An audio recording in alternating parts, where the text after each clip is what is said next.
I'm not gonna lie with y'all. It's Romania Black, and I put a little bit of adult beverage in this tonight because I'm terrified of this episode. It's the penultimate episode of season 3. It's the penultimate episode of season 3. No big deal. No big deal or anything. It's just that we're nearing the end of the season, and last episode, not only is Kay in bad shape, we don't know what they're going to do to them, but now they have his wife. She can't see. Shindo doesn't know where they are. Mika is trying to get Kasai to do something, but nothing's happening at the moment, and I'm sure it'll all come together this episode, but I'm like, I feel as if we still have so much about the Bifrost system, about Azusawa, about all of that has not been explained. And I can't decide if it's all going to. I know that there's some pieces of media that come after the season. I know there are movies. That's all I know. I know there's like a set of 3 movies, kind of like the Sinners in the System. And then I know that there's a final movie. That's all I know. That's all I want to know. I don't want to know anything else yet. We'll cross those bridges when we come there. What I don't know, and that will be a surprise for me, is are the 3 films prequels? Are they about the events that set up what season 3 was? Or are they after season 3? And what is the final film? Again, do not tell me. I don't want to know. I'm just telling you where my headspace is. So a part of me is like, well, they're either going to expo dump everything this episode, next episode, which seems like a lot. They kind of did that in season 2 a little bit. And I think that was one of the things that people didn't care about season 2, is because at the very end, it all just kind of like came together at once and it needed more time to flesh out.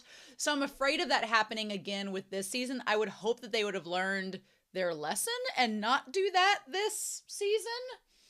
So maybe my hope is that the 3 movies and the final one that comes after that are maybe the 3 movies are the finale of this arc with whatever the Bifrost, because you have 3 people in the Bifrost. You know, you have Homura, you have the old man, you have the woman that's a mom, the MILF. Maybe each of those movies are about each of them. Maybe. And and Azusawa is like the thread that strings them all together. Maybe Azusawa is the one we have to stop this season, although I don't know about that, because it almost seems like we're setting up to take the woman down along with her brother, who is the religious leader. It seems like this season is set up to take them down, and then Azusawa comes up in there into the triangle and it just becomes a giant sausage fest. I don't know.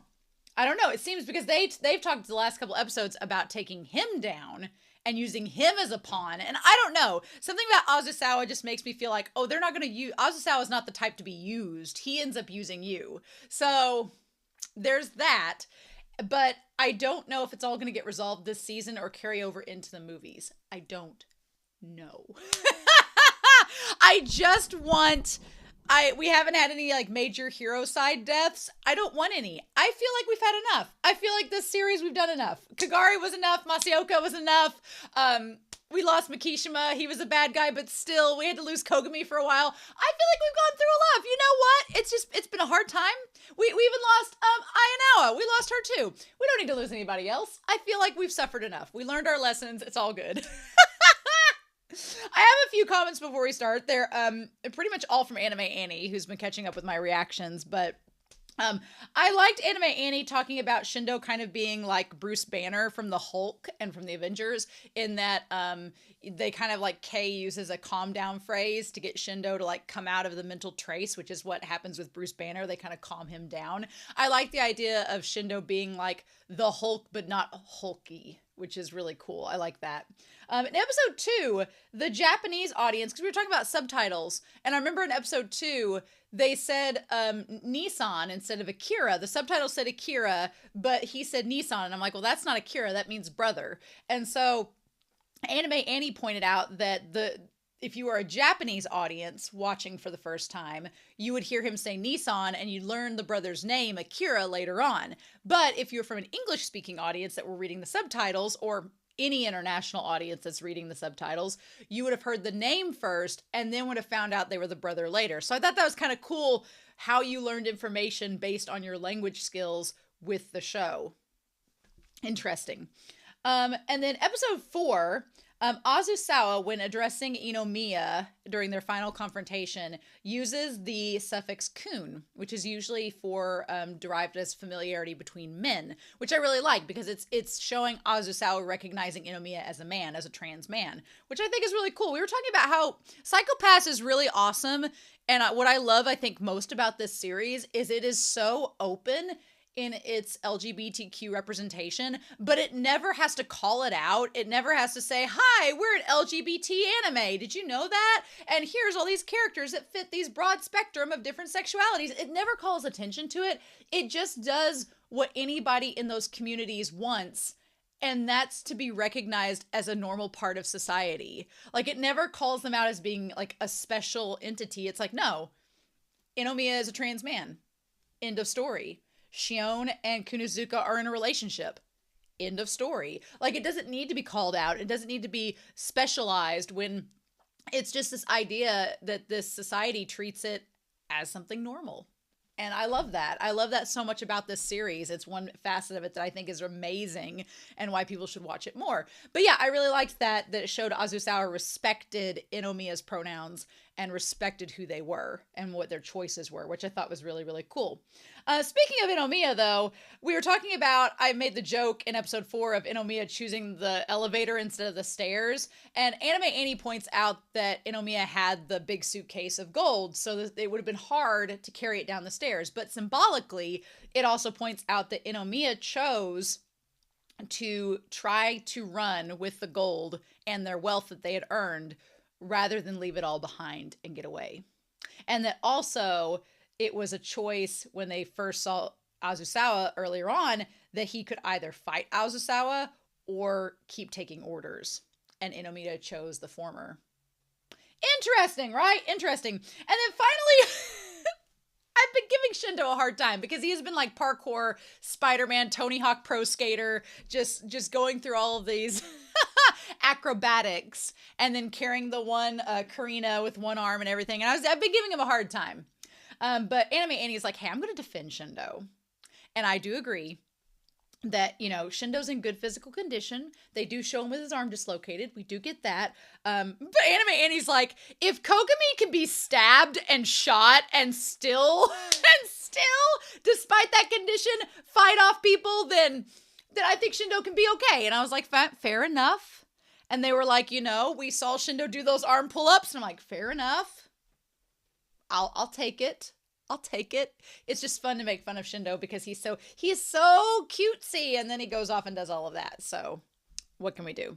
But real quick before we start this video, I know I'm almost 10 minutes in, I want to give a big shout out over to our philanthropy tier over on Patreon to thank them for supporting me through my reactions. So a special shout out to Alex Cornejo, to Anime Annie, speaking of which, to Be Happy, as well as to Dana, to Danger Zone, to Bryant Reed, to Davarin, to Danny Donmai, to Destiny Marie, to Ichu, to Eric, to Curie, to Lyndon, to El Freya, to Matthew Palfinier, to Murphew, Nicholas, Nameless Monster, Sunspots Trails, Shimoyama, and Translucent Men. Thank you all so much for supporting me here on Patreon, and thank you so much for Patreon and YouTube supporters. All of my love. So yeah, talked for 10 minutes. I'm just delaying the inevitable. Just don't want to pull the Band-Aid off. But what can we do? We've got to. So, pull myself a beverage. Poured myself a beverage and got ready. So let's freaking do this. We're going to start Psycho-Pass Season 3, Episode 7. We're going to do that here in 3, 2, 1. And I'll see y'all on the other side.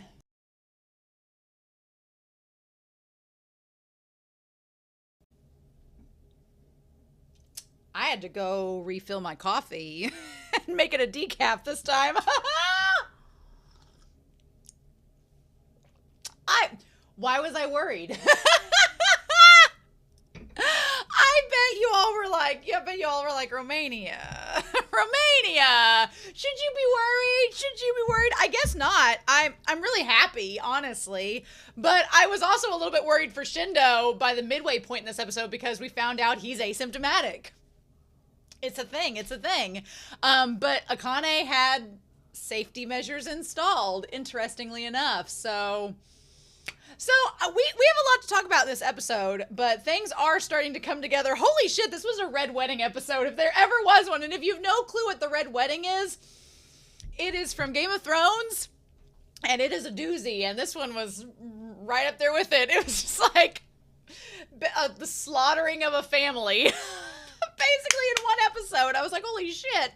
And then the tea came out, and it was like, oh my god. So things are coming together. The only thing is, and Shindo and Kay are learning about Bifrost. They're learning about the Bifrost and what all that's about. So everything is all starting to come together in its own way, which is great.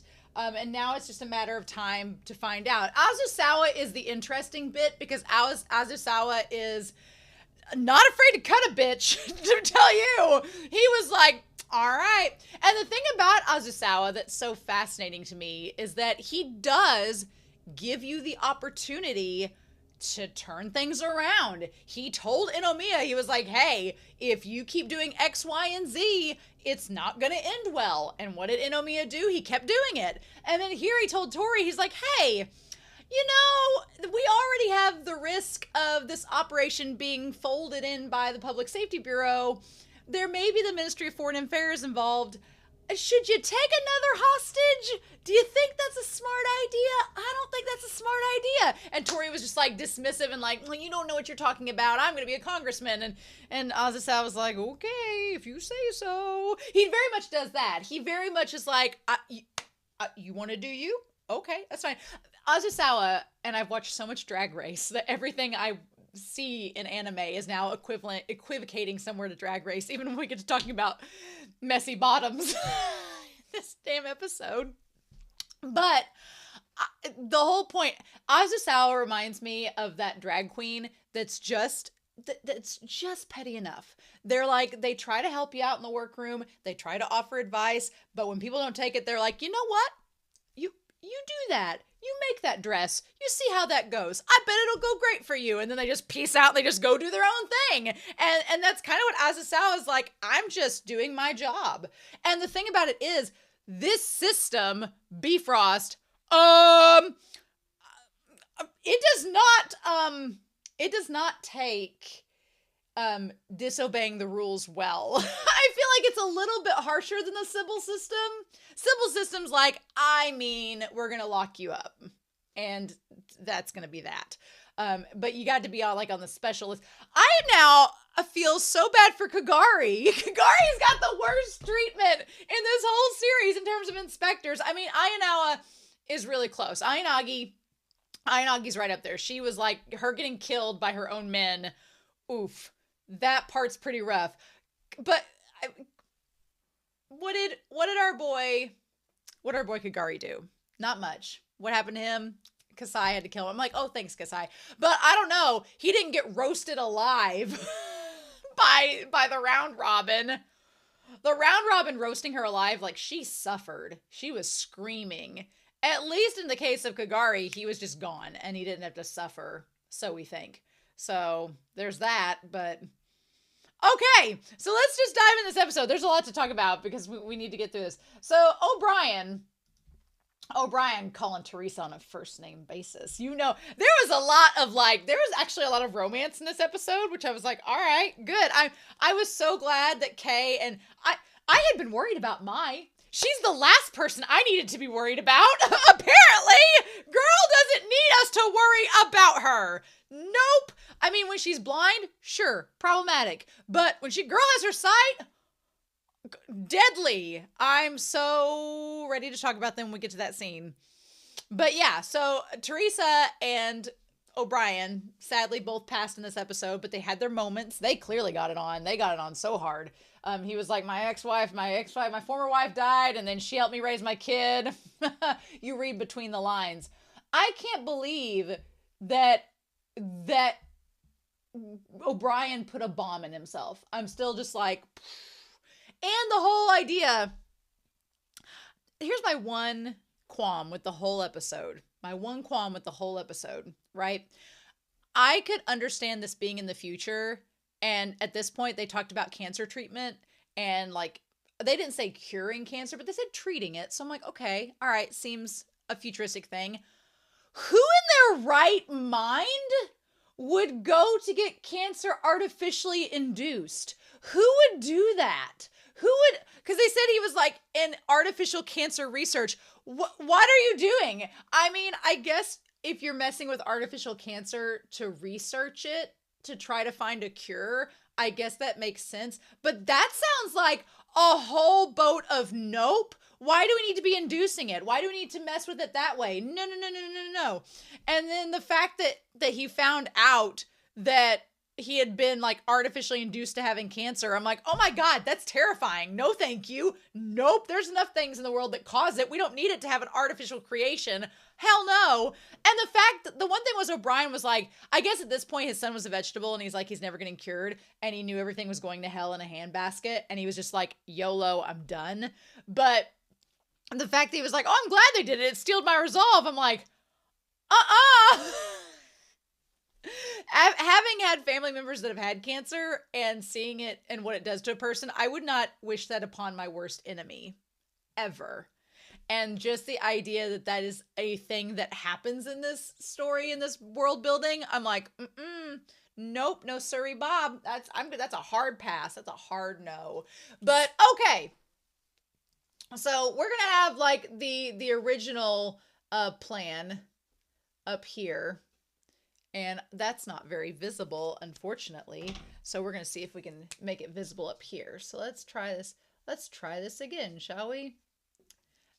Oh man, are we going to do round 3? Because that's, can make a flower there. Can you see that? It's decent. We'll try for it for a while. We'll have the OG plan here. And then we'll get another marker and write down about our B-boys, our Bifrost. We're going to put the Bifrost. I'm going to need some new markers. We're going to put the Bifrost over here, perhaps. Oh my God, this episode was insane. So they have their little talk on the phone about him taking care of his son.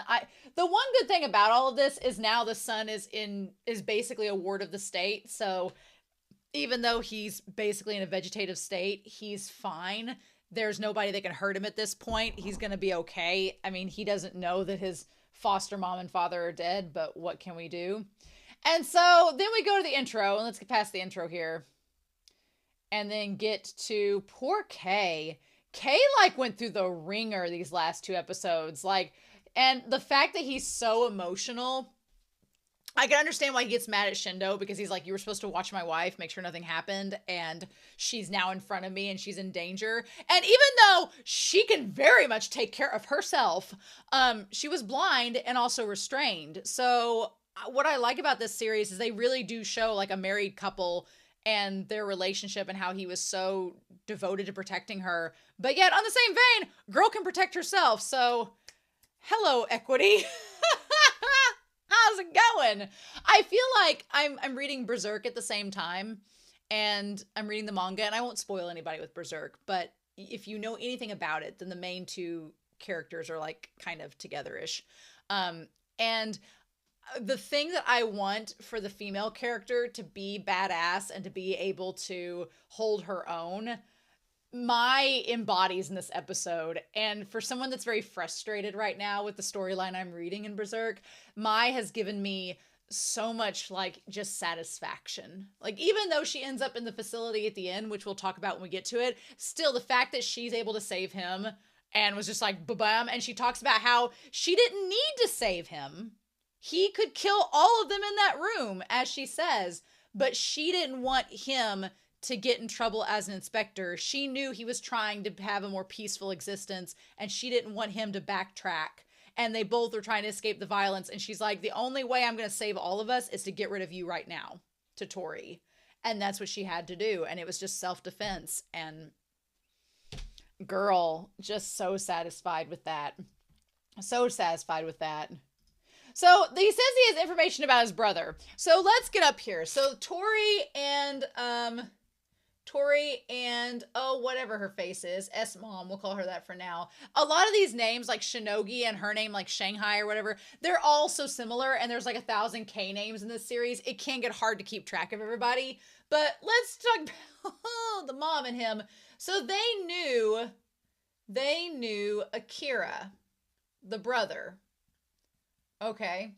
We don't know if Azusawa knew him on the same level, or if he just by proxy knows. We're just going to go along with that and just see where that goes. But they knew him. All right. And then we know that O'Brien and Shinogi, they knew Shindo's dad. So there is a connection between Bifrost and the immigrant plan with the group there. There is a connection there in them knowing the same people. And that's kind of how Shindo and Kei has gotten wrapped up into this case, because there's these groups all know people that they are connected to. Okay. And so they're like, oh, we'll talk if you, we'll tell them about him if you talk. And Kei's like, I don't know anything. And to Kei's credit, even though Kei is not the best, you know, he's not a good liar. Mika has not really informed them of anything. And I think that's smart on Mika's part to keep them in the dark about the foreign affairs ministry and all of that. I think that was smart on her part, because then when they interrogate them, nothing would happen. Azusawa is so interesting. I'm going to put him over here because Azusawa is kind of his own man. His motives seem to be just for himself. And he's just like, I got to keep myself in check right now, because otherwise, who knows what this Bifrost system is going to do. And he tries to warn. He's like, why are you taking more hostages? This wasn't part of the original plan. What we doing, Tori? And Tori's like, oh, well, it's fine. Everything is cool. And he's like, I'll just have them become eternal white. I'll just put them into a coma. And I like that Azusawa was like, you think that's going to fly? He's like, we could possibly have moles in here. That's not going to work. And he's like, also, that's going to put you in more jeopardy, because who's going to believe that they volunteered to do that? He's like, you're really setting yourself up for failure. And he's like, well, we have Bifrost on our side. And at that point, when he says that, Azusawa's like, okay, I'm not going to say that you're wrong. And plus, I feel like Azusawa was thinking, well, why do you really sure Bifrost is on your side on this? Does that mean that your mom is your mom/aunt? Does that mean that she is letting out more than she's supposed to? At that point, Azusawa shuts up, because I think he knows that Round Robin's keeping tally of all this. And he's like, you're breaking laws. You know too much more. You know more than you should, and you're overstepping your bounds. I'm not going to get caught up in that, because I don't want to get in trouble. So, you know what? You seem like you got this under control. I'm sure you'll be all right. Bye. So, do I think in the next episode that they are going to catch Azusawa? No. I think that Azusawa is going to be somebody that escapes the system next episode. Now, whether he becomes a member of Congress, I could see that. But then on the other hand, I don't know, because it seems like once you become a member of Congress, it is a terminal term. You either stay in the game or you don't get out alive. But I don't know. Maybe that's only when they're sitting down, because Homura actually leaves. He goes to and from Bifrost. So maybe you can get out. You just can't be playing the game when it happens. Maybe, possibly. It's just one of those things where you got to get out at the right time. I don't know. I think I'm kind of torn whether Azusawa really wants to be part of Bifrost in terms of being a congressman, or what. He doesn't seem like the politician type, but who knows.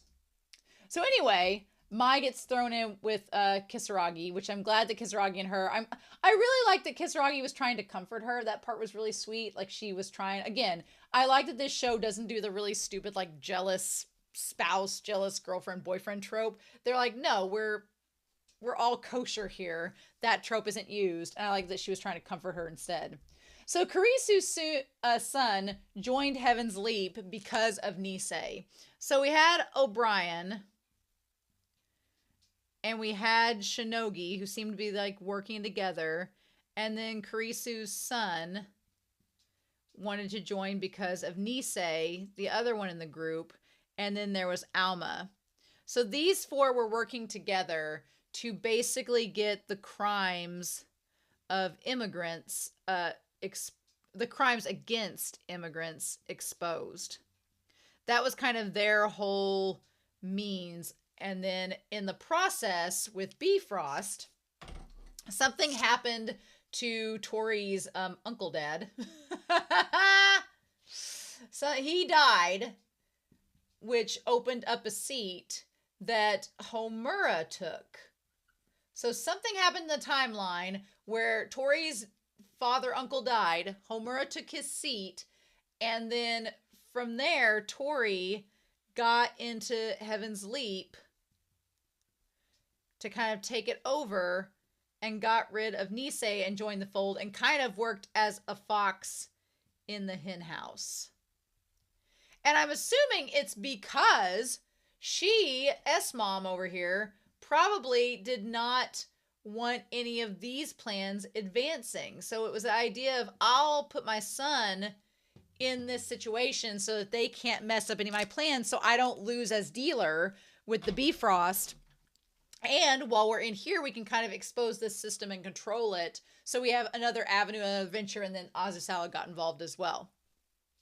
And so the curious thing is, at this point, I feel as if Shindo's dad may have been a fox as well. Because we had Susagawa, because Tori was a fox. Susagawa was a fox. Azusawa was a fox. I'm saying that Shindo's dad and Akira were probably foxes as well, that were trying to figure out what Bifrost was doing, and they got in too deep. Like Shinogi was trying to tell Shindo, she's like, don't become like your father. Don't go in so deep that you can't get back out. It would also make sense if his dad and Kei's brother were foxes, if that was the reason why whenever Shindo uses his ability, he sees the fox head and stuff. Like, it's part of that whole mental tracing. His dad's a fox, so, and he wanted his son to become a fox. So it would also kind of be funny if Shindo was expected to become a fox like his father, but he ends up becoming a hound instead. Maybe. And I kind of like this idea, because if Shindo was expected to become a fox, well, and Akane is like, no, we're going to convert him into a hound instead, then that creates less problems for Sybil System. And that could be another reason why Sybil System is okay with him existing. The moment we found out that he was criminally asymptomatic, I was like, oh shit, he's going to be targeted by Sybil System. They're going to want to bring him into the fold. But Akane seems to have prevented that somehow, and we'll go back to that conversation. I guess that means that Akane is not asymptomatic, even though she's been really good at controlling her hue, because you would think by now they would have called it out and said that she was asymptomatic as well. But unless we find that out after the fact and they locked her up anyway, it doesn't seem to be the case. I'm wondering, with everything that happened to Akane, what could have caused her hue to rise? I don't know. None of the people that from the team died, so I don't know. Interesting. So then, yeah, this Dr. Sabur Nihei, which is different than Nisei, again, names, an artificial cancer research specialist. Like, artificial cancer research is just so bizarre.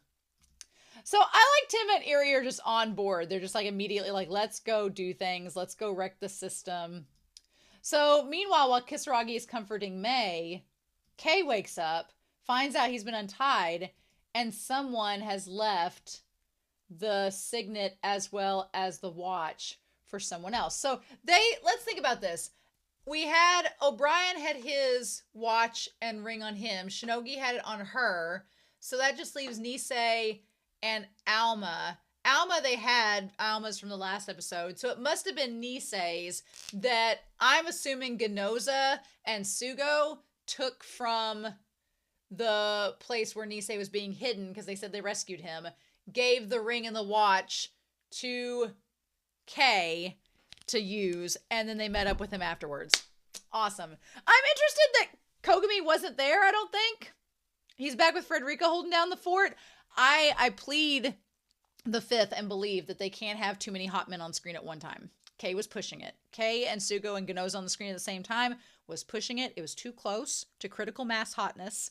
So if we'd added Kogami in the mix, it would have been over. Would have been done. No balancing out. We can't have that on screen. It would have broke the animation budget. So we can only have 2 hot men on screen in one place at one time. We can have Kogami off screen or in another location by himself, but Kogami could have been just doing 1,000 ab crunches during all that for all we know.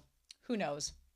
But in any case, they find Sister Shinogi. They figure out where our boy O'Brien had been before, and they basically decide that they were going to use the terrorist bombings to eliminate criminals and expose the crimes without having to expel the immigrants, which they cut back to.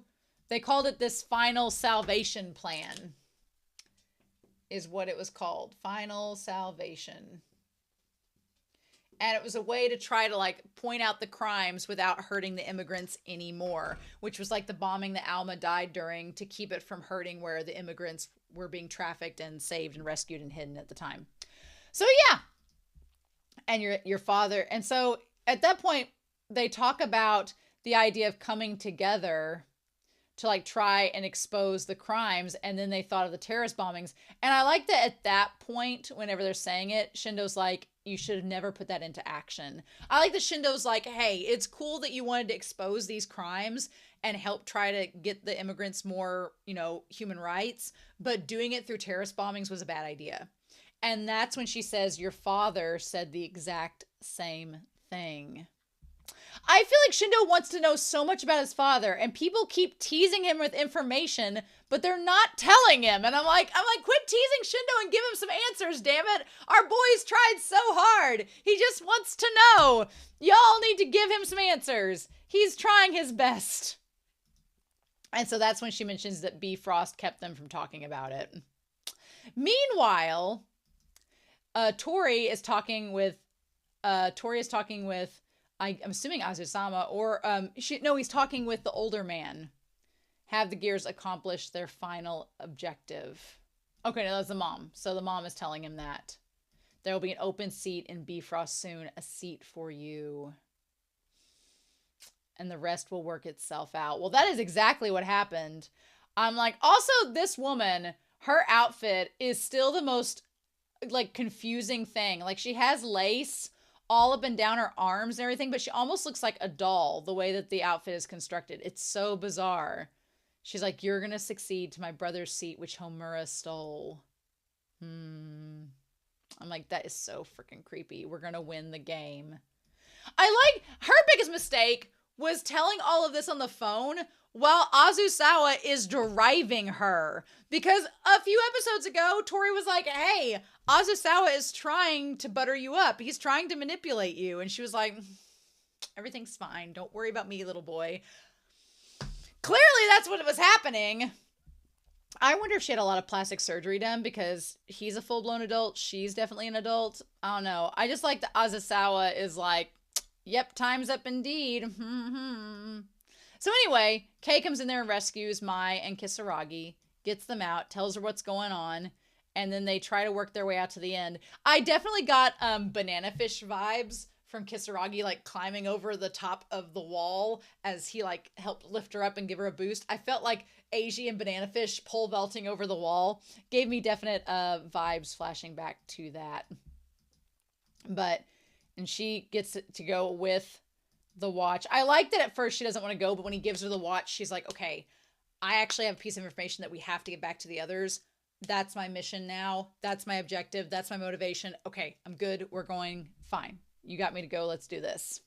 I like it. I also like that Kisaragi is not a homewrecker.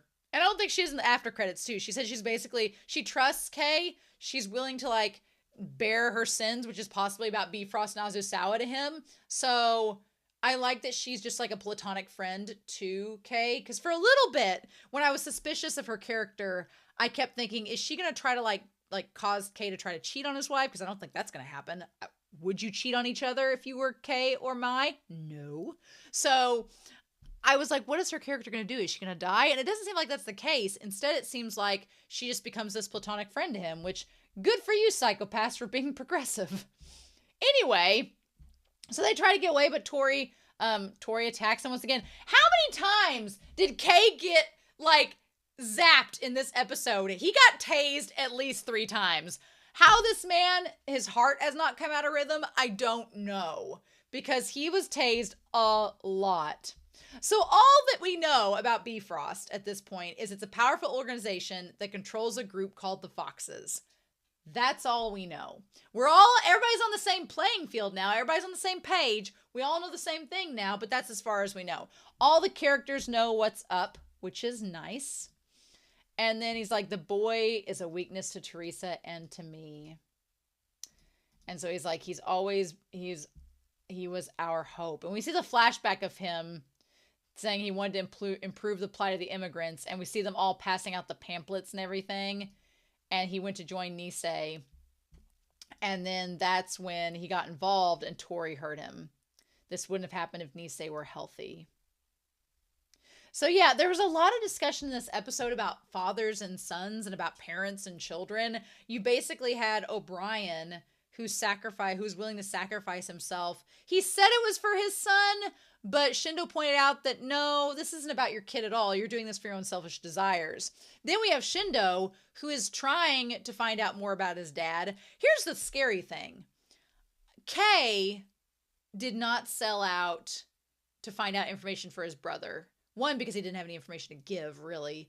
And 2, because he was able to resist. I honestly would like to think that Shindo would not sell out information to find out more about his dad, but he really wants to know about his father. I would be a little bit worried that Shindo might not be able to resist pursuing that knowledge of his father, what it would mean to sacrifice. I'm a little worried about that, because Shindo's like all in obsessed with learning about his dad, and he can't find anything. So if Azusawa dangles the carrot in front of him, I wouldn't be surprised if Shindo went for it, because he wants to know that badly. So it is interesting. And then you have Tori, who basically sells his mother out. So you have a father that says he's doing things for his son when he's really not. You have Tori, who sells his mother out for a political seat, and that all backfires horrifically. O'Brien's thing backfires horrifically. Then you have Shindo, who's trying to find out information about his dad, and it's not necessarily backfired horrifically yet, but it has the potential to, so let's hope that 3 times is not a charm, basically. Let's hope that's not the case. So yeah. And he's like, I didn't wish for it, but show me what to live for. I'm glad he has a positive spin on getting induced with artificial cancer. I'm glad he's thinking real good on it. I would be livid. Livid. So then the sniper comes in. Holy cow, I did not expect that to happen, that the sniper came through. Who this assassin woman is, Vixen, I feel like, I feel at some point they're going to have to talk to us. I don't know if one of the movies coming up is going to like go back to the instance before, but Sugo and Yonoza knew her. Who she is, this granny assassin. I'm also glad the Psychopaths, in addition to being welcoming to the LGBTQ community, is also not ageist. I'm glad they're not. Because if you think about it, for this show, you know, a lot of shows maybe have like one elder character and they might be badass, but there's like one of them. Here you have Tenma, who's older. You had Masayoka. You've got this assassin granny. You had like the one guy in Sugo's backstory. You've got like O'Brien's character. You have a lot of characters that are older that are pretty badass and well represented in this series. Psychopaths, we're being all inclusive. Happy Pride Month. Right? And so unfortunately she passes away. What I really like is Shinji's compassion. Shinji is bound and determined to not let people die. That is one thing that's really intriguing about his character. And the Eren Yeager kind of came out a little bit in Shindo's voice in this episode, especially in the parts where he was like begging people not to die or was like holding him in his arms. The way his voice gets kind of gravelly and rough, that was very Eren Yeager. And I was like, all right, I hear you, Kikaji. I hear you. For the most part, he sounds like Mei Naramiya from Ace of the Diamond, but here he sounds like Eren, just a wee bit. But one thing is that strikes me about Shindo is he's asymptomatic, his crime coefficient. But the thing about it is, the more stressed he is, the more the crime coefficient goes down, which is so fascinating because back in season 1, when Akane was really kind of like giving it to Mikishima verbally when they were on the bridge, when that was going down, his crime coefficient kept going lower and lower. So like the more stressed he got, the less it showed, which is interesting. And so the dad in the flashback tells Shindo just as much that he has a unique crime coefficient and that he's asymptomatic. It's almost as if Shindo is this combination of Mikishima and Akane in the weirdest of ways. That he's a combination of them together. He has like Akane's values and Akane's ideals, but he has Mikishima's ability. If you had a weird, rare pair of Mikishima and Akane going on, then Shindo's their love child. So, and he knows the moves like Mikishima, so give this boy a carton of Madeleines and we're set to go.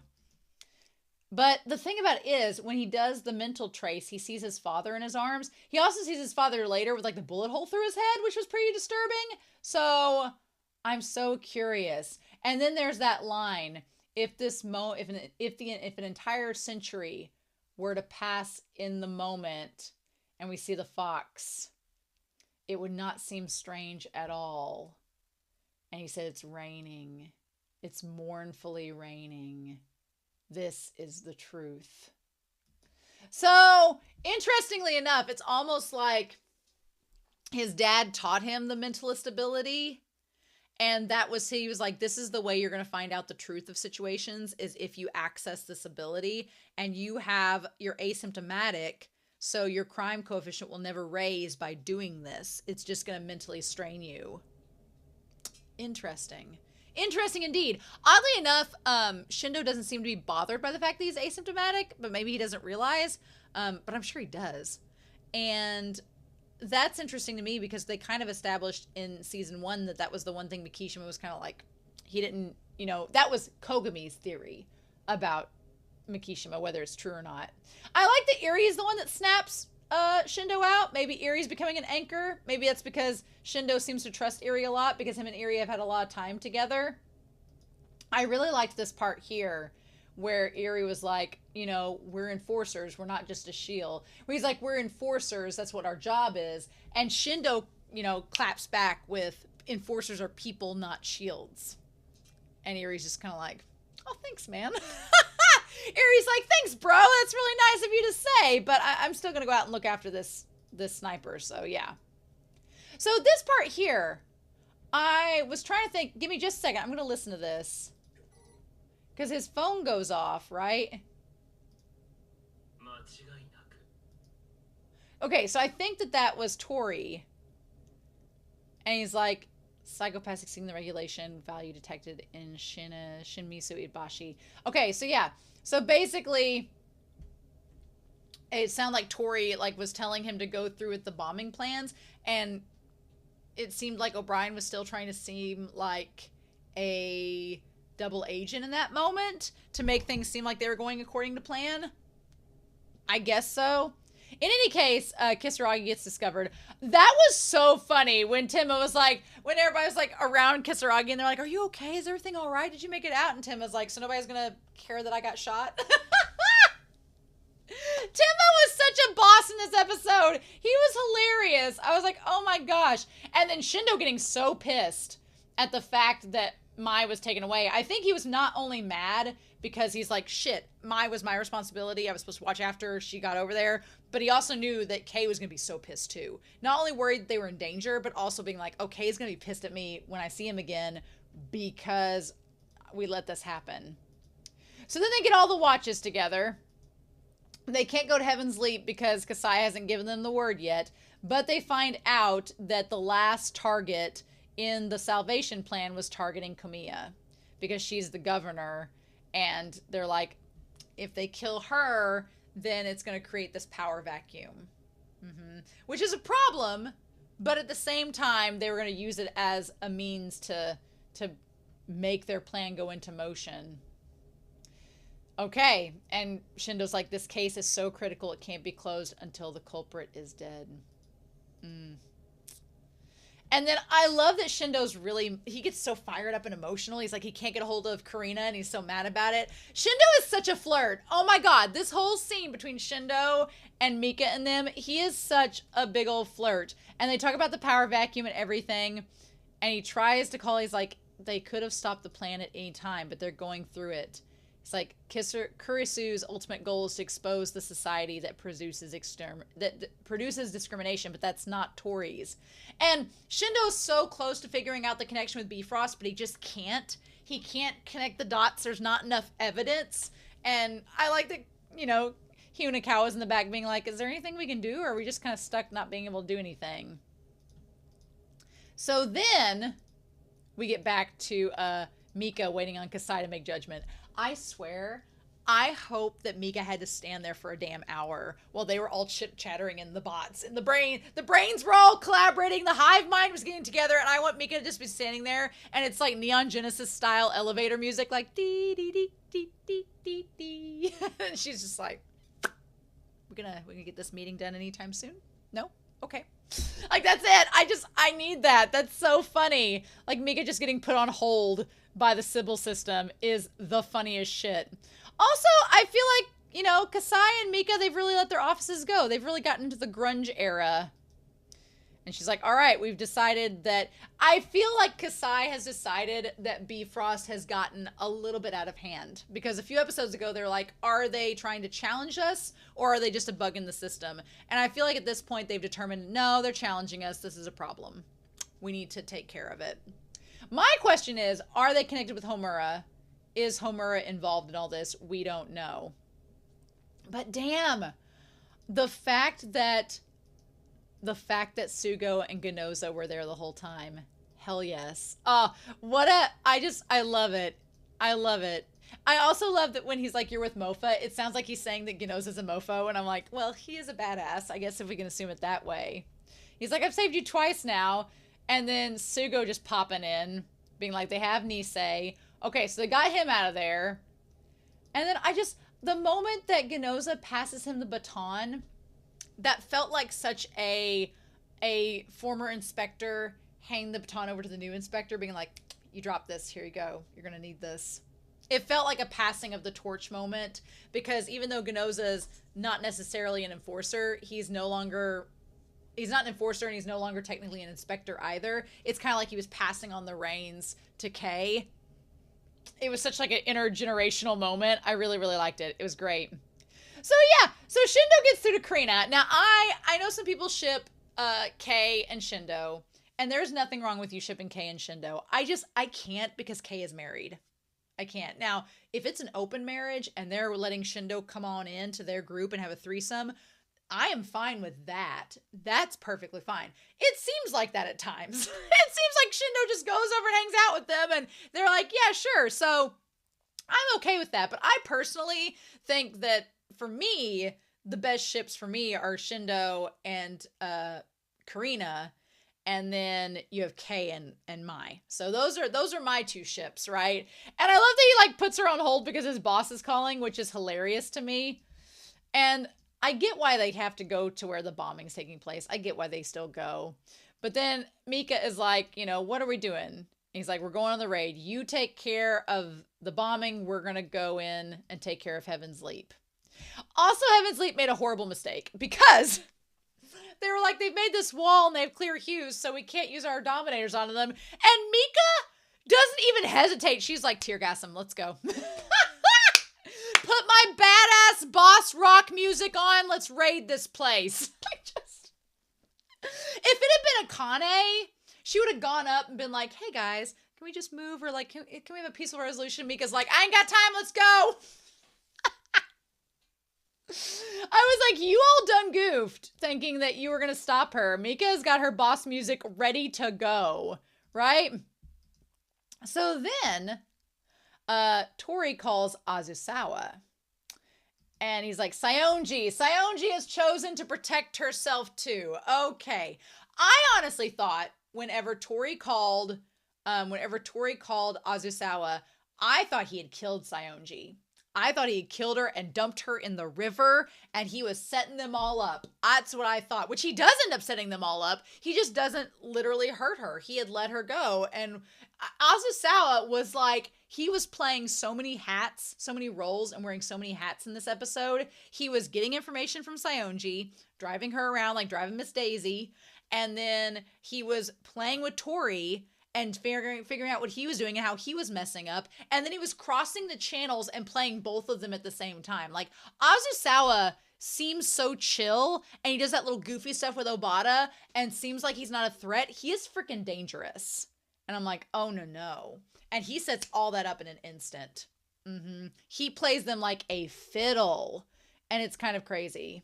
And he just smiles afterwards like, and does it. Yeah, great times. And then he's like, I won't take the seat that my mom chose for me. And agrees to take the chairman's seat. Okay. So in any case, Ganoza and Sugo, they're like, oh, it's her again. I don't know if they've dealt with her in the past or if it's just them dealing with her during all of this. We also have this one sniper that's working with Bifrost and the Foxes. And then we have the confrontation. I love Hinakawa stepping up and being part of this. Like, Hinakawa had a pretty big role. Also, the ultimate irony of Hinakawa, who's voiced by Mikishima's voice actor, in a scene where we get a reveal that his coworker Shindo has the same power as Mikishima. I'm all for it. I'm all for it. It makes a lot of sense.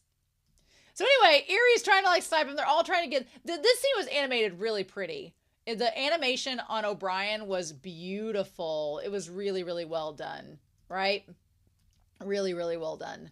Although, I do think it's important that they acknowledge that Shindo has the hurt arm, so he can't do any... It was basically to ramp up tension, because you know that Shindo can't do his parkour because his arm is hurt, and they make a point of showing us that. I thought for a second maybe he was faking it, but no, I think he legit has a bum arm, and he couldn't do anything. And he was like, what do I do? So it was almost like them showing us like, oh, he's not going to be able to really physically stop this because he's injured. So how is this going to go down? And then we get our answer in this episode. And he's like, I was part of the immigration bureau. So all these bureaus are either connected or against one another. That seems by design. But you have like the Ministry of Foreign Affairs. You have the Ministry of Welfare. You have the Public Safety Bureau. You have the Immigration Bureau. All of them are either working against each other or for each other or secretly against each other. It's a mess. The whole system is a mess. And now you have Bifrost and Sybil system against one another. It's just all going crazy. But yeah, he looked really good the way he was animated there right before he literally like fell on Shindo. And I hadn't even thought about the idea that Hinakawa keeps registering his crime coefficient. That hadn't even dawned on me at that moment. And then it just kept going down, Hinakawa being like, and it's just 0. That was so well done. But yeah, he's like, God will forgive everything. Oh. And then when Shindo in that moment, he's like, you gave into an evil in order to fulfill your own desires. Oh. And it almost feels like, I wonder if Shindo was like, did my father do the same? Did he give into evil for his own desires? And because in that moment when him and O'Brien have that conversation, he's like, you say you're doing this for your kid, but you don't even know if your kid would want that or not. It almost felt like he was replying for O'Brien's child to his father, because he was just like, it almost seemed like he was wondering if his dad did the same thing and made the same mistake. Because when he does the mental trace, he sees his father kind of in the same situation. Your psychopath is special. And then it says crime coefficient is 0. And Hinakawa's like, what the hell is happening? Yes. Oh my God. And then, yeah, O'Brien dies. It's such a good scene. It's so good. Meanwhile, boss music is playing. Mika's having the time of her life. And Kay is trying to find his wife as Tori runs away with her. Meanwhile, it wouldn't be Psychopaths without a damn knife fight. And Ganoz is a master of them at this point. The assassin tries to knife fight him. Doesn't work. Then you have Sugo. And they call Vixen, her name, to get out of there. And they're like, damn it. And then they get flash bombed. Of course they do. So meanwhile, Tori's like, well, I'm going to be a congressman. The moment, if you are being held hostage by someone and the moment they start talking to themselves, that's a bad sign. That's a really bad sign. Their mental state is not doing well, right? I don't blame her Hugh for clouding after this experience, to say the least. But I like that at least Kay was like, hey, Kunazuka, it worked out. Her Hugh's clear. She's done well. She'll be fine. Akane, she's locked up, but she's done well in the past. You'll be all right. We're going to get you some therapy, going to get you some care. We're going to get you back out here. Don't you worry. I like that Kay's very reassuring. And he's like, it's going to be okay. We're going to help each other. We're going to make it through this. We've done it before. We can do it again. I hope that that's the case. I want them to be together. I really, really do. At the end of this season, I want the three of them to be in their house eating a dinner again. I want that to be the case. But what's interesting to me is that he's like, the god we call Sybil has chosen me.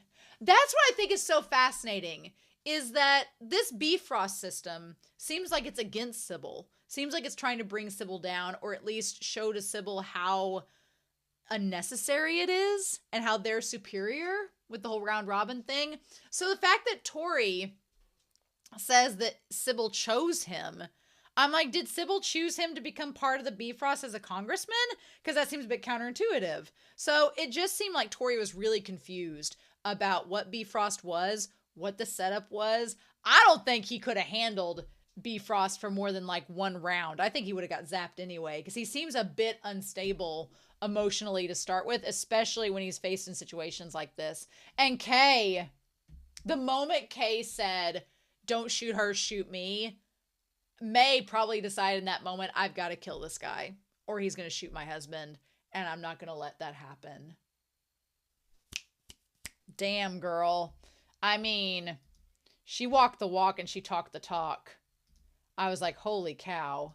That was, whew. And this moment between them, it was so beautiful, of them just like hugging each other and next to one another. Oh, it was great. And then, yeah, Shindo walks up and Kay is like, nope. Like, why did you drag her into this? Why did Maiko get dragged into this? Because now she's going to have to go to therapy. This is all going to happen. Like, why did you do that? And Shindo's like, I don't have an excuse. And you could tell that Kay is just like mad about it. And he's like, damn it, I can't. He's like, damn it. He's like, it's not really Shindo's fault, but it's not. He's like, it's my fault too. I wasn't able to protect her. Like, oh, I feel for Kay so badly. Because he's like, damn it, none of us were able. It's like, this is all just beyond our control. And then Mika shows up and she's like, all right, get off him. Get off him. You do your jobs. I love Mika is just like, get up. And then she's just looking at both of them. And she's like, here's what you're going to do. She's like, that's enough. And Kay's like, okay. And she's like, go get some psychological, go get some therapy, boys. And that's what we're going to do. Ridiculous. So then they're like, we lost another inspector, but the relation turned out well. Like our girl, she's a little bit thrown off by all of this. The relation turned out well enough. My thing is, she's like, the results are confirmed and are apportioning the dividends. She's like, well, that was close for you, Shirogane. And then she goes, but this is the end for Homura. I'm like, how is it the end for Homura? Because the bureau, she's like, they said earlier that if the Public Safety Bureau was defeated, then it was going to be over for him, that they were putting all their eggs in that basket, but they weren't defeated. So how is it the end for Homura? Like, I don't think he lost that round. And they're like, but first, before we do anything, they're like, I have information supplied by 3rd Inspector Tori, who passed away during the relation. Like, Shirogane just unloads this, right? My thing is, he says that Homura was manipulating him. And I'm like, I don't know how that works. Unless he's saying that Homura getting the Public Safety Bureau involved was to reveal that information about Tori and his mom trying to set him up to take over, and was basically, it felt to me as if Shirogane was saying, Homura, you set all this up to reveal this information about her and her son because you knew they were coming for your seat and you wanted to beat them to it and make sure that that didn't happen. And Homura's over there like, oh, man, I don't know what you're talking about. What, me? I didn't do that. And Shirigane's like, yeah, play dumb, but you were trying to save your own skin and it worked out in your favor. And Homura's like, I don't know. So the question is Homura telling the truth, or did he really set this up to get them out of the way? And is Shirogane like, I got my eyes on you now because now I know it's just the two of us. Somebody's going to fill this third seat. What are we going to do? I'm also realizing, and I don't know if I've noted this before, that they're the primary colors. They're 1, 2, 3, red, blue, and yellow. So then he drops this bombshell that Kyoko, her son, and she's like, gets pissed, and he's like, well, you tricked him, didn't you? And he's like, I told him the truth. And he's like, he told me the truth of the matter, that my father was your own brother. And I like Homura's just like sitting here like, should I be hearing all this? He's like, I'm not the one who needs purification. My hue is clouded because of you. The Saionji seat is mine. Oh, interesting. What's interesting to me is that if you look at their position on the board, she has the least number of things, of tokens or whatever, and Shirogane has the most, and Homura has more than her, so I don't know why she felt like she had him. And that's when Shirogane says, yeah, excess interference and assistance during the game, that can't be overlooked. You're not supposed to do that. And she tries to leave, but she's like locked into the chair. Like, it's like magnetized to her and it won't let her leave. And that's when the round robin is like, oh yeah, you can't do that. And like the gear lights up like it's trapped her in the chair and it just zaps her. And Homura's like, shit, it's just you and me left. And he's like, you manipulated me to dispose of Saionji, didn't you? And Homura's like, I don't know what you're talking about. And he's like, Ha! Ha! So then the question is Homura in cahoots with Azusawa? Is that who Azusawa is reporting to? Because it would seem like, the question for me at this point is Azusawa working with Homura, or is Azusawa his own agent and Homura is just kind of taking advantage of what's happening? I don't know. But anyway, so we get back in the helicopter. I think one of my favorite scenes in the whole episode is that they're like, we're going to take custody of Nisei and of O'Brien's son. Like, we got that. The public safety would just institutionalize them. I'm like, yes, Frederica is like, we're going to take care of them. We're going to treat them right. We're not like the civil system. We're going to be fine. I don't know where Kogami is. We don't know. Is he with Akane? No, because Kasai is with her. So who knows? And then Mika's like, well, Nisei was collaborating with the Ministry of Foreign Affairs, which would make sense why they would take custody of him. Mika's like, what? And then I like Genoza's like, I always knew you were quick on the uptake.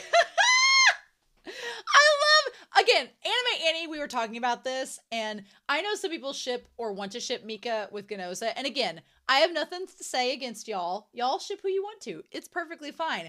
I kind of see Genoza and Mika like siblings. I see them like siblings, or like former subordinate and former, they used to work together, co-workers, and I feel like they have that bond. I feel like it's platonic. I don't quite ship Mika and Genoza, but this cemented it for me, because both Sugo and Genoza are like, they're like, yeah, you're quick on the uptake, old Mika. You figured it out, girl. And I feel like Genoza's he's living in the moment that he can say that to her because she can't reprimand him. She's not his boss anymore, so he's like, oh, look at you being all quick and everything. And Mika's like, well, give Frederica Hanashiro. Give her this message for me. And when this is the message, when she says that I will humiliate you, she's like, I'm going to make you crawl at my feet.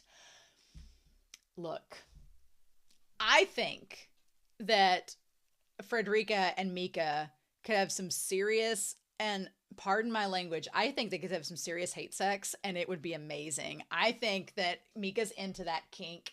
I think Mika would be like, she's going to have like a dominatrix whip and be like, ka-chow. And Friedrich like, I can take it. But my favorite part is that she's like basically saying this like mildly like kinky, flirty like sentence there. And Sugo goes, no way. And, it's like, tell her yourself. And then they shut it off at the same time. And then they both look at him like, they both look at each other like, man, hey man, like lesbians, am I right? They should, I love Genoza and Sugo just look at each other like, they should just make out and get it over with. There is no other explanation for that look. No other explanation for that look. They're just like, man, remember when she was our boss and now we can just tell her off and just hang up on her? Best day ever. I loved this episode. And then, yeah, poor Kay and her.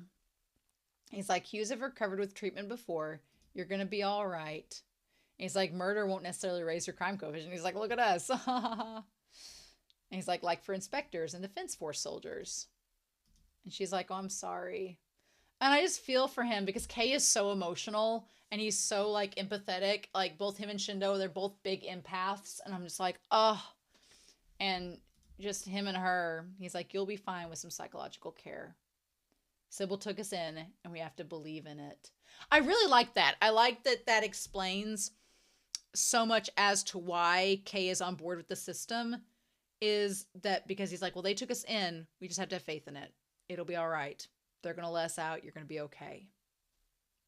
I think it's interesting because you have characters like him and Shindo, who seem to like take part in the system like Akane. And then you have characters like Kogami and Frederica, who are just like, no, we don't like the system at all. It's fascinating. So meanwhile, Mika, so we have this whole thing.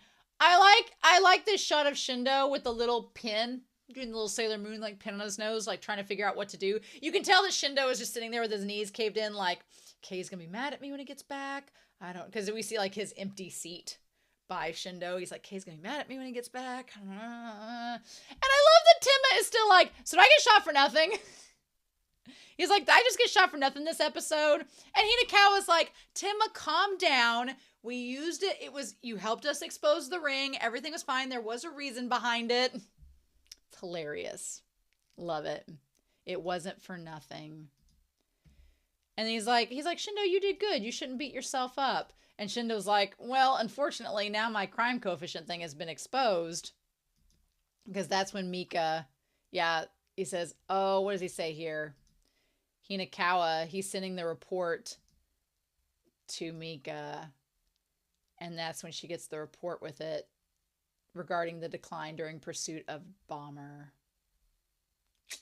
And she's like about to do her little Pez dispensing when she sees that the crime coefficient, it goes down from like 40 all the way down to 0. Like he kept hitting it. And she's like, he's asymptomatic. But Akane, I almost wonder if Akane wanted that to be brought out to Mika to get Kasai on board with this. Because then they go, the fact that Kasai is meeting with Akane, what the fudge is going on? I need explanation. And I feel like we're going to get it eventually. I can be patient, but Psychopaths, you got to give me some explanation. I feel like we're going to get it. It's just a matter of time. And so they're like, well, now they know that Shindo's criminally asymptomatic. Does that disappoint you? And Akane almost looks kind of devilish when she gives Kasai that look back. She looks kind of devilish in that moment. Like she's got the little cat face. She looks a little fiendish there. And she's like, there's a reason that Sybil made him an inspector in spite of that. So it feels like Kasai knew when they let Shindo on to the case that he was asymptomatic. Like they knew either from the father and the knowledge from that round or whatever else, but they knew it when he was let on. And Akane's like, well, you let him be an inspector despite that. I'm sure he'll remain an inspector. Akane's like, you let him on the force knowing he was asymptomatic. So she's like, I'm not afraid you're going to take him off and try to put him in the hive mind just because you've supposedly had that information leak. And Kasai just looks back at her like, mm-hmm. She's like, he is the ideal person for the job. Only someone capable of joining Sybil can remedy its blind spots. Oh, how the tables have turned, right?